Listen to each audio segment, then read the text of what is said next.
Hi, everyone. This is Joshua Hoffman and Alex Garashenko, and welcome to another episode of the Masters in Marketing Agency podcast, where we deconstruct the why and how agency owners found their success, and in season 2, discuss the future of marketing. Today, I have Andy Halko, the CEO of Insivia, a marketing agency that helps software, technology, and device companies grow top-line revenue. Welcome, Andy. Hey, thank you for having me. I'm excited to talk. And we were talking about this right before, but love your background. Love that you're working outside. Sorry I couldn't join you. Didn't want to annoy the neighbors, but hopefully, if we do another episode, I'll be outside. So, New world order. Yeah, 18 years in an office, and now I get to sit out in my backyard. I love it. So maybe we'll maybe I'll have a whole setup there. It's not you're not just sitting outside with your laptop. Tell us about that. Yeah, so I've got this great gazebo in my backyard. Lucky enough. Brought out, I have a huge widescreen monitor, camera, mic, router. I keep it all out here during the summer. And if it's a rainstorm, I just put a towel over it. So nice. Fine, we're all good. Wait, it would get wet if you didn't put the towel over? It could, and I just do that just to have that extra little bit of safety because it's a nice big monitor. So that's great. So I want to start off with your coding background because the last time we spoke, you mentioned that you actually taught yourself programming. So my first question is, which has been more valuable to you, learning to code and teaching yourself or your business degree? Oh, 100% the coding. For so many different reasons. And I started out, it's always funny for folks that even remember an action script. Like I actually started out design and doing Flash stuff and then taught myself action script so I could fake gravity in like cool little videos and websites and stuff. And that kind of like spun me into databases and PHP and all this stuff. And I just think there's so much from it that's valuable of just understanding the underlying technology, being able to speak with folks. And then even this many years later, I still like to hack and like create products and stuff. Yeah, and I know that your downtime you like to spend actually coding. So do you have any like projects or anything that you want to share? Yeah, I'm weird like that. Like, I mean, other people de-stress by like doing something else, but for some reason I can get in the zone of coding and it's like, ooh, like mine just kind of clears and I'm just going right. Yeah, I'm doing this huge thing where it kind of started out a couple months ago of like, I wanted to test playing around with integrating with AI. And it's kind of turned into this big platform now that's taking a lot of the things I've built over 20 years of owning a business and doing strategic planning, taking those exercises and methodology, taking AI, and then an online platform that's scalable to really, I'm trying to democratize strategic planning and make it something that's really easily accessible to everybody. So again, it kind of turned into a pet project and now has turned into something massive. So interesting. You mentioned that you were working on a couple of micro SaaS products. Is this basically the evolution of one of those?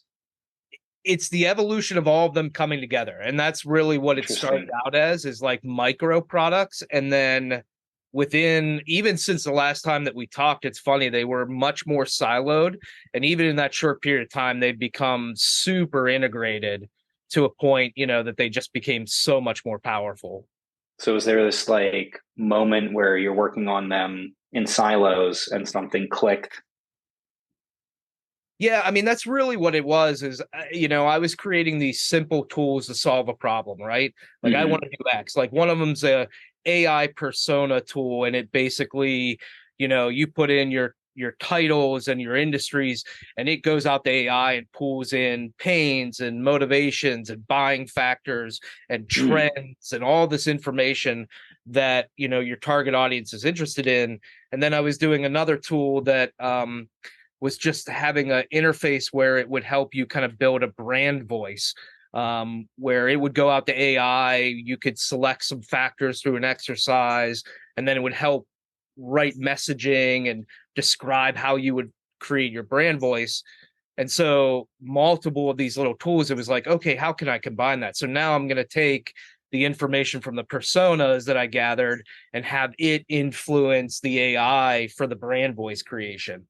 And then I'm going to take the brand voice and I'm going to influence this. And it just, these micro tools started just evolving. That's awesome. If you guys want to keep going, so we try to do like, beginning, middle, and then future of marketing type, or, current and then future of marketing. If you guys want to keep diving into this, I'm totally into it, and we'll do the reverse. Yeah, absolutely. Okay. Did you start doing this for yourself, or is this already integrated in the services that you're offering to your clients or some beta clients? Yeah, I mean, there's definitely an evolution to this. Like, I had been trying to work on a persona tool a while back. And I think what happened is AI opened up a new way to look at it, because the old way that we had it we were developing this tool on a completely different platform. And it kind of failed. And the reason that it failed is there was so much manual entry that had to happen. And it was a big part of our process. Like, we start out every client, like, let's really understand your target audience. Like, we have to know what are their buying factors if we're going to create unique positioning. We have to know trends, the right content. We have to know pains to be able to create ad copy. Like, personas were a core piece, and it was always like PDFs and Excel sheets. So we were trying to create this tool, and we had other features with it, but it always kind of just fell short of being successful because it was so manual entry. And AI and just ChatGPT and it exploding was this like little hook that was like, wait a second, like, if we just turn on the faucet of like giving the information to the folks and then they can customize it from there. And so that was kind of the evolution. It solves the blank page problem, right? Like the writer's block or the starting block. It solves for that. And I think we have that across the whole board. Like, I've always wanted to do this democratizing strategy. Like, my approach, I think my programming background, when I look at marketing, I say, how can I break this up into a logical, structured process? And so, like, when we do positioning with clients, I've created this series of exercises that you start out with, this step where you're defining buying factors, and then you're prioritizing buying factors on how they're used. And then you're comparing those to your competitors to figure out where the deltas. And then you take the ones where there's the greatest delta and you pull them out and you do X, right? Like, I've always been big on like developing these like very structured systems.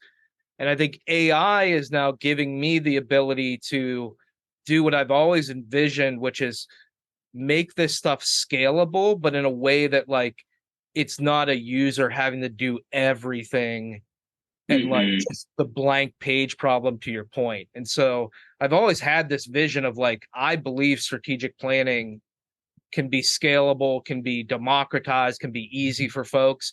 But it's only within this last year that it really opened up to become much easier to be like a vision that's truly valuable and useful for the world. That's a great use case of how to use this upcoming technology. Is it something that you've already started working into your processes with your current employees and clients, or something coming 100%. Up? 100%. And so we're making it a cornerstone of what our offerings are.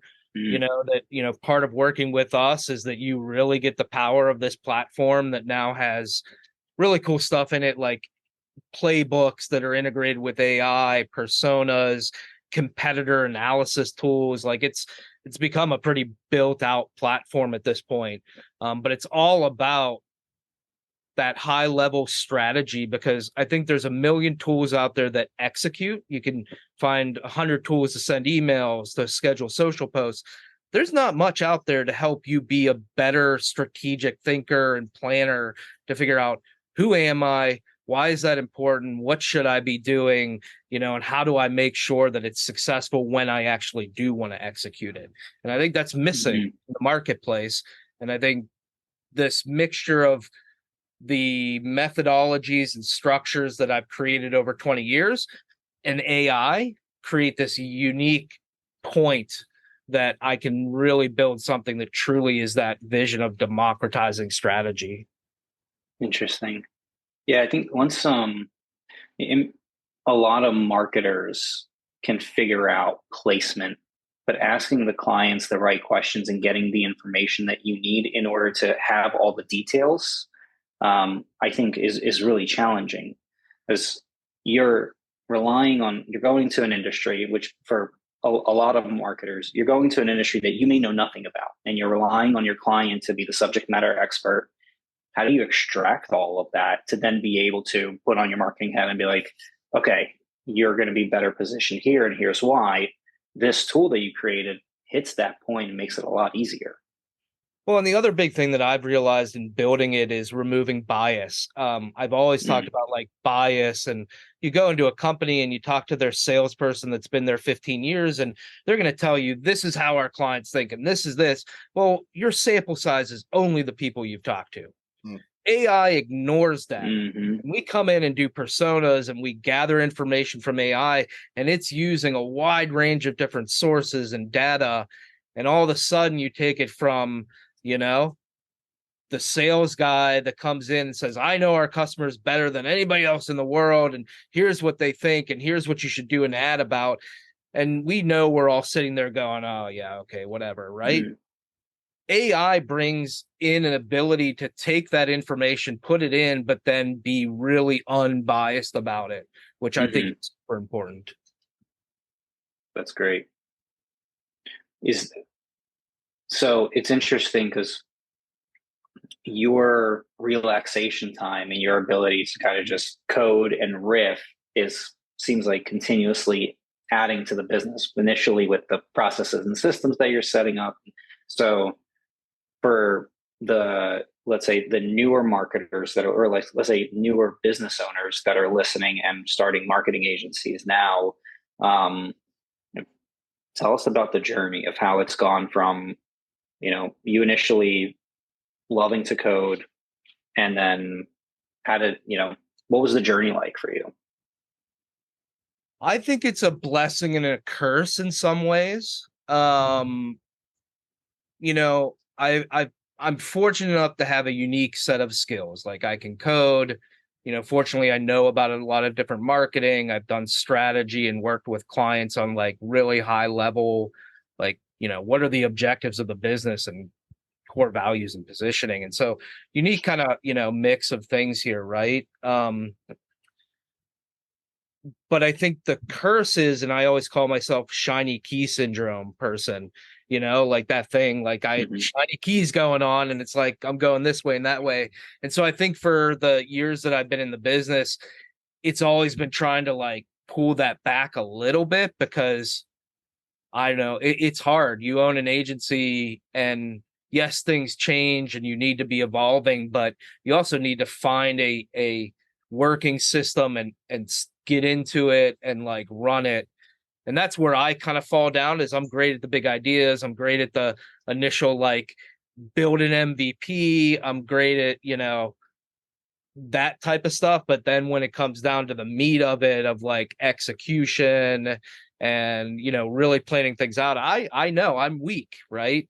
And so the only way I've been able to build success is to find people that hopefully fill in that gap, that can like see things through.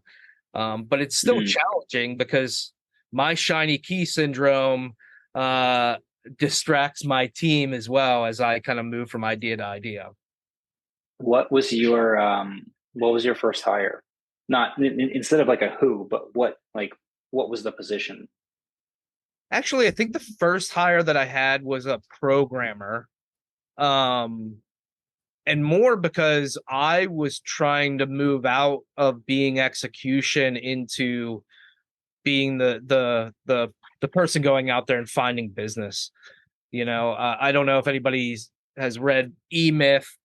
It was the very first business book that I read, E-Myth. And it was all about like that bread maker that loves to bake bread, starts a bread business, and then realizes a couple months in that like most of what they do is accounting and hiring, and they don't get to do what they're passionate about. But the reality is that is what a a real business person does. Like if you're a great designer and you decide that you want to open a design agency, if you think that you're going to be designing, you better either find somebody else to lead the company, or you better change your whole like personality and outlook. And I kind of had to hit that point at one point where it's like going from that executor programmer to being able to go do speaking engagements and networking events and sales and all that stuff to really actually turn it into something. I have a few follow-up questions based on a few things that you guys said, but man, I just want to let you guys run because I thought that was incredibly valuable. But you mentioned, when you work on these SaaS or micro SaaS tools that obviously, now integrate into your actual business, you said that you sometimes will enter like this flow state. So my question there is actually, what music do you listen to when you're working? Oh man, dude, I am so eclectic. It's like funny. Like it could be, I'm listening to this weird right now over and over cover of Amy Winehouse Valerie by like a country band. And then, but then I'll be listening to like Post Malone, and then I'll be listening to like I'm just like way all over the place. But yeah, I do use music. And it's funny that you say that, because 20 years ago when I used to design websites and did stuff in Flash, I always felt like the sites that I designed and the stuff that I did were based on the song that I was really into while I was doing it. And it like influenced my how I like visualized it. And I always thought that that was like the key, finding like the music that fit what you were trying to create and like putting your mind in that space and just going for it. Weird. That's interesting. So I do not, when I try to like enter flow state, I actually have a playlist that's like 2 hours long. It starts off with like a trigger, I call it, and there's 0 words. So I cannot listen to words when I work. So I'm a little opposite there. But it helps me, the trigger and the music, because it's the same every time. I like to think, and I'm not a doctor or anything, but that it tells my brain, it's telling my brain, okay, now you're going into focus mode. This is not other music. This is focus music. So I think it's pretty amazing that you almost do the opposite of that. And you find comfort there. The other follow-up question I had was back on this shiny key syndrome. I thought that was really interesting. And I guess the question I'd like to ask there is, did you identify that early in life? Did you identify that when, it became a problem? I'll stop there and I'll ask the second question after. Yeah, I mean, I think I determined it a couple years into the business and understanding that, I kept changing direction, of what I wanted to be and where I wanted to go. And I think it's a matter of I get bored easily, just that, again, kind of the personality mindset, but also just new ideas. And every time, like in this industry, a new innovation comes up, look at AI, it's like, oh, wow, I see what's possible with that. I want to make it happen. Right. And so I think, yeah, a couple years in, I figured it out, and I've been very open about it. I talked to my team about it.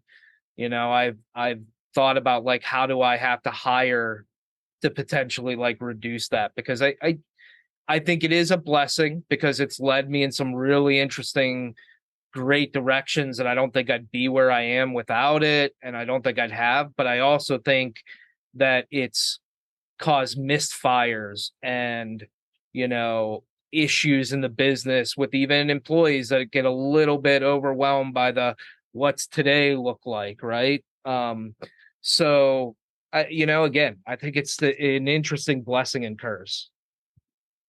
I agree. And, you don't have to respond to this part, but I think, a lot of entrepreneurs have ADHD, and I think, it's the same kind of thing, and where, I wouldn't take it away from me, because I think it's what made me who I am, but it obviously in the day to day can get in the way. So I think you're kind of saying the same thing there.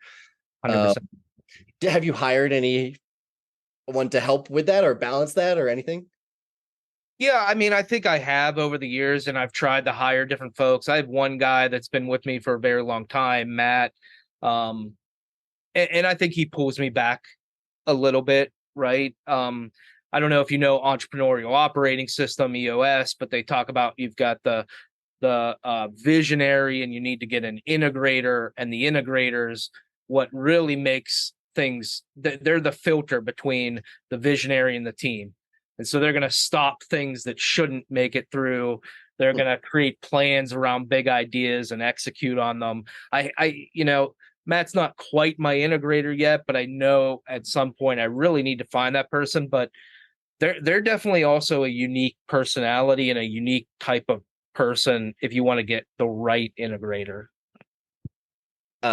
Any like horror stories or anything that you're like, got in the way of all that, or that you're open to sharing?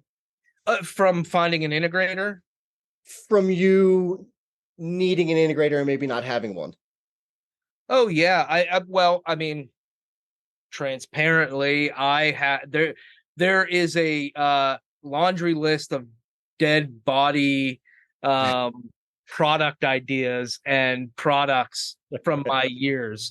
The first one literally in probably 2003 when I started the business was online. It was called Broken Bindings, and it was a online used book exchange for college students. And none of the stuff existed at the time. I just, I started, I didn't follow through with it enough. I've had other ones that I wish I would have, not had so much shiny key syndrome because I left them a little bit too early.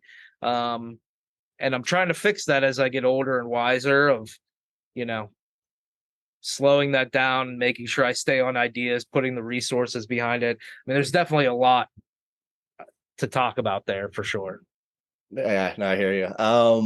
For lack of better transition, there's a question that I've been trying to kind of get in here because when we talked last time, I think you had a lot of good thoughts on it. And don't worry, I'll kind of remind you of some of it. But basically the question is, what made you feel confident right out of college that you could start a business? And just to kind of maybe guide you to what you were saying before, you mentioned, the Wiley Coyote and building an airplane after you jump. So I really just wanted to kind of get that in here. So if you can kind of talk a little bit more about that. Yeah, I've said for years another effect, the Wiley Coyote effect of like, you see those cartoons and he runs off the cliff into the air and he's going until he looks down and realizes there's no ground beneath him, and I think there's a little bit of that in every entrepreneur, but I definitely think it's strong in me of like, just go forward. And as long as you're moving forward and you don't look down, like you are not going to fail. And even in the tough times of the business, which if you haven't owned a business before, there are sure ups and downs at massive levels. And I do think I've been lucky enough again to maybe have a little bit of that Wiley Coyote of like, okay, yeah, this is a bad day, but I'm going to keep looking forward and I'm going to see it and I'm going to keep running and that's going to keep me going. And that does tie into the whole airplane thing.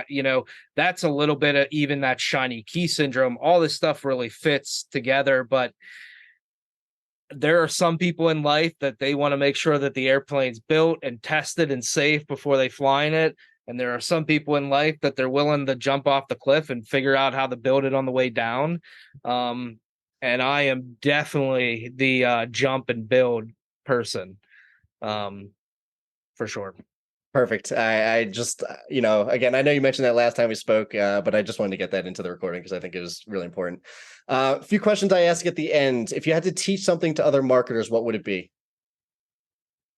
Oh man, if I had to teach something to other marketers, man, there's so many things. I'm just going to grab something that we talked about a little bit earlier is removing bias. I mean, I do talk about it a lot as like trying to put myself in this mindset of like not knowing what I know and kind of getting childlike. It's funny when I look at websites and designs, I try and like put myself in this like little bit of a childlike mentality of I don't get it, that kid that keeps asking why, just from a standpoint of like that's how people are. They're even if they're super smart, when they're looking at stuff, they're looking at it with half their brain, and they're not paying attention. They're not reading fully. And so like, I feel like you have to remove that bias of like, people care about this, or I know so much about it and I'm going to share all of that. It's kind of like, I don't know, step back a little bit. Yeah, I'll tie something to that too, which is I think when people are writing content and stuff, they forget to view it in the other person's eyes. So it's a little bit different, but it's related that, you have all that context in your head and you're writing this thing based on like your business, but you have to realize like the person reading has no context at all. And they're probably thinking a totally different way than you are. So slightly different, but I thought it was related. No, it's the biggest issue we deal with our clients is like they think that they know everything. It goes back to that sales guy with 10 years of knowledge thinking that he knows everything, but exactly. Who knows when they're coming to the site what knowledge they have or don't have or what their bias is about something. And so, being confident that you know what you should say is about as, is such a huge mistake. Oh, exactly. How can you work with other marketing agencies, or what services can you partner with other agencies? I mean, I think at the end of the day, I do, and over the years have liked partnerships. We actually have some with different agencies where they have strengths, especially ones that are stronger in design, but we've got a little bit more of the technology and programming chops behind us. I mean, I think a lot of agencies out there, they've got their specialty. I think sometimes making sure that you realize what your specialty is and being able to admit, like, I need to bring somebody else in for this or not is probably the biggest barrier to get over. But when you do, you can find really great relationships out there. Yeah, no, that's something that we're kind of building with the podcast as well. Are you guys looking to hire any positions right now? Yeah, I mean, we're always hiring. At the end of the day, for me right now, we really need a couple folks on the execution side.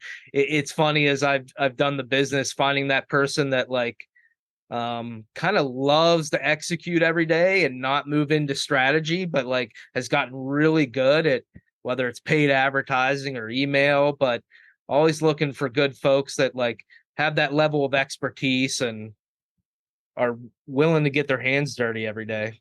Yeah, I call that working in the business, not just working on the business, I think. Or usually I say it the other way around, but I think what you just said is you want people working in the business. Last question, any book or podcast recommendations?